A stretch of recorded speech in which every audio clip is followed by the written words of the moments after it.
Bienvenue à tous dans cette nouvelle vidéo. Aujourd'hui, on va voir comment réduire son forfait Klaviyo. Depuis février 2025, Klaviyo a changé ses tarifs et pour certains, ça a été plus compliqué de suivre la cadence étant donné que Klaviyo a facturé par profil actif. Et depuis des années, Klaviyo facturait en fait par profil actif de newsletter envoyé, mais beaucoup de marques avaient seulement les flows et gardaient ça avec un forfait à 20 € par mois ou 40 € par mois. Maintenant, c'est plus possible, donc c'est par profil tout simplement qui a une activité. On va voir ensemble comment réduire cette base de données sur les profils qui sont plus actifs, des abonnés ou qu'on signalait comme spam. Et vraiment, les différences de prix vont être assez impressionnantes. On a vu des forfaits sur lesquels on pouvait quasiment diminuer de 30% la base de données, voire plus. On passe directement sur mon écran, je vous montre le segment qu'on va mettre en place et quelques informations complémentaires. Juste avant, je me présente, je m'appelle Théo, j'ai cofondé l'agence The Modern Letter. On est une agence spécialisée dans la partie CRM sur Klaviyo pour les marques e-commerce et on les aide à améliorer leur acquisition et leur rétention auprès de leurs clients. On passe sur mon écran et je vous montre tout ça. Alors, comment réduire son forfait Klaviyo? Les nouveaux forfaits, on l'a vu tout simplement depuis 2025, c'est au profil actif et non au compte Klaviyo tout simplement. Avant, c'était moins cher, mais Klaviyo depuis 2025 a sorti une nouvelle fonctionnalité, notamment WhatsApp, une partie Customer Service et deux parties liées à l'IA qui vont arriver. Donc, je pense qu'en 2026, le changement de prix sera mis en avant avec des nouvelles fonctionnalités. Tout d'abord, le forfait Klaviyo, il s'optimise de trois façons. Avec un segment, nous, on met un segment en place sur tous nos clients qui est très simple. Je vais vous expliquer ce qu'il y a dedans, notamment l'activité de l'abonné. Est-ce que c'est une personne qui est active sur le site internet, qui va passer des commandes, faire des paiements, des paniers, ou qui va tout simplement visiter des produits ou être sur le site internet? Si c'est pas le cas depuis plus de 180 jours, souvent on va juger qu'il n'est plus intéressé du tout. On va aussi se baser sur l'engagement. L'engagement, c'est quoi? C'est auprès des emails reçus. Si on juge que au bout de 10-15 emails, il n'a pas ouvert les emails ou il n'a pas cliqué sur les emails, en plus de ne pas avoir été actif sur le site, en fait, on va se rendre compte que la personne n'est tout simplement plus intéressée. C'est assez simple, mais franchement, ça fait vraiment toute la différence en termes de prix Klaviyo. Et l'historique, est-ce qu'il a déjà passé commande ou est-ce qu'il n'a jamais passé commande? Et dans ce cas, si c'est une personne qui a passé commande plusieurs fois, 3-4 fois, peut-être qu'on va lui envoyer un email plus personnalisé en lui demandant qu'est-ce qui s'est passé, pourquoi il n'est plus intéressé par la marque et peut-être comprendre des points de friction qu'il y a eu soit avec le site internet, soit avec les emails ou autre. L'historique, c'est vraiment pour voir en fait si la personne, à un moment donné, elle a eu un pic d'activité et c'est plus le cas. Et si c'est plus le cas, soit la contacter, soit la supprimer de la base de données. On passe directement sur Klaviyo et je vous montre le segment qu'on met en place. Là, on est sur le compte Klaviyo. On va aller dans la partie audience juste ici. Donc, on va cliquer dessus et on va voir lister segments. Alors là, on va être sur un segment, ce qui est tout à fait normal parce que c'est des personnes qui vont arriver automatiquement dans la base de données, contrairement à une liste où c'est plutôt fixe. Alors, contact à supprimer, on l'a appelé et je vais vous montrer les informations qu'on a mis en place.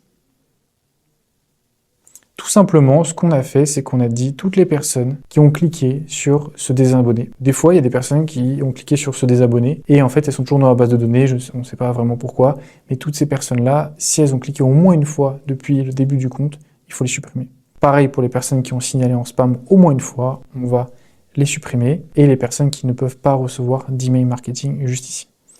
Là, ça c'est vraiment la base. Honnêtement, c'est la base parce que si les personnes ne peuvent pas recevoir d'email marketing, c'est qu'en fait, elles n'ont pas spécialement été abonnées, elles sont retrouvées sur le compte. Des fois, on ne sait pas vraiment comment, donc c'est vraiment des personnes à supprimer si elles ont signalé comme spam. Et si elles sont désinscrites, c'est des personnes, c'est certain qu'elles sont plus intéressées.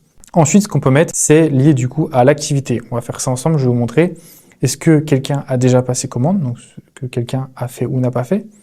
Et là, on va mettre place order, donc place order juste ici, au moins une fois depuis toujours. Et on va voir si c'est soit oui, soit non. Ce qu'on peut mettre, c'est n'a jamais, plutôt 0 fois depuis toujours. Voilà, c'est plus cohérent. Ensuite, ce qu'on va mettre, c'est est-ce qu'elle a passé ou réalisé des paniers. Donc pareil, checkout start, 0 fois depuis toujours. Est-ce que c'est le cas ou non, etc. Après, vous pouvez faire avec vue produit, vue site, des choses assez simples, là, active sur le site, voilà. Ça, c'est des choses qui fonctionnent très bien. 0 fois, depuis toujours, pareil, on peut le mettre en place. On peut mettre aussi, est-ce que cette personne a reçu du coup des emails, donc est-ce que quelqu'un a fait ou n'a pas fait. Donc là, on va cliquer dessus et naturellement, on va avoir en cliquant Receive Email ou SMS, ça peut être le cas aussi pour des SMS. Au moins, on peut mettre un chiffre de 10 par exemple, à vous de voir en fonction de si vous envoyez des emails ou pas, au cours des 180 jours, là on parle vraiment de newsletter hein, principalement, et n'a jamais, et là on va cliquer sur le plus, le petit tunnel plus, équivaut à campagne, voilà. Et là, soit on clique en campagne, soit on fait les flots, en fait on peut faire même les flots, équivaut, donc là on clique sur est défini, et là ce qu'on peut ajouter, donc là c'est et à la place de ou, la différence est là, et du coup n'a pas ouvert d'email au cours des 180 derniers jours.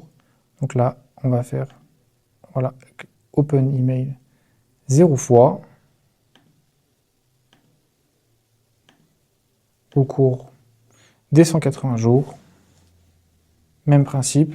Donc en fait ce qu'on dit c'est qu'on a envoyé au moins 10 emails au cours des 180 derniers jours, il n'a ouvert 0 email au cours des 180 derniers jours, et on peut même être sûr en disant clic email 0 fois au cours des 180 derniers jours, pardon. Donc très simple, et ça sélectionne une grosse partie honnêtement de la base. Vous pouvez être surpris de la différence de tarifs que vous pouvez payer entre avant ce segment-là et après ce segment-là. Honnêtement, des fois il y a des comptes sur lesquels les tarifs sont baissés drastiquement. Et là vous mettez à jour le profil, vous allez voir du coup combien de personnes sont concernées. On peut juste vérifier pour être sûr de ne pas avoir fait d'erreur, parce qu'il suffit juste de se tromper de et de ou, et ça change tout. Donc là, on va mettre à jour le segment, ça va charger et nous donner le nombre exact de personnes qui sont concernées. Nous, on sera à 0 parce que c'est un compte de démo, et je vous montre après comment supprimer ces personnes. Voilà, là on voit que ça charge. Ce qu'on va faire, c'est qu'on va se rendre directement dans l'espace paramètres. Donc juste ici, je vais cliquer paramètres, et là, on va aller dans autre, tout en haut à droite, gestion des profils. Et là, on sélectionne la liste. Donc nous, c'est supprimer, donc c'est assez simple. Contact à supprimer. Et là, on clique sur supprimer les personnes. Et ils vont nous demander de remplir le chiffre, donc le nombre de personnes à supprimer. Donc nous, c'est 0. Et là, vous allez voir du coup le profil, le nombre de profils qui va baisser. Honnêtement, on a vu des comptes sur lesquels il y avait des différences vraiment drastiques. Ça peut être jusqu'à 50% comme je disais. En termes de tarifs, ça va s'adapter automatiquement. Je vous conseille quand même de regarder au cas où, mais le forfait va directement baisser, passer peut-être en dessous d'une centaine d'euros à voilà, 50 € par exemple, si vous baissez de 50%. Voilà pour cette courte vidéo. C'était vraiment une vidéo très simple sur la partie gestion des profils. N'hésitez pas si vous avez des questions en commentaire, et si vous souhaitez être accompagné sur la partie CRM et Klaviyo, n'hésitez pas à réserver un appel dans la description. On pourra faire un audit de votre compte, discuter Klaviyo, revoir peut-être la partie design ou toute autre prestation sur Klaviyo. Je vous souhaite une bonne journée et à très bientôt.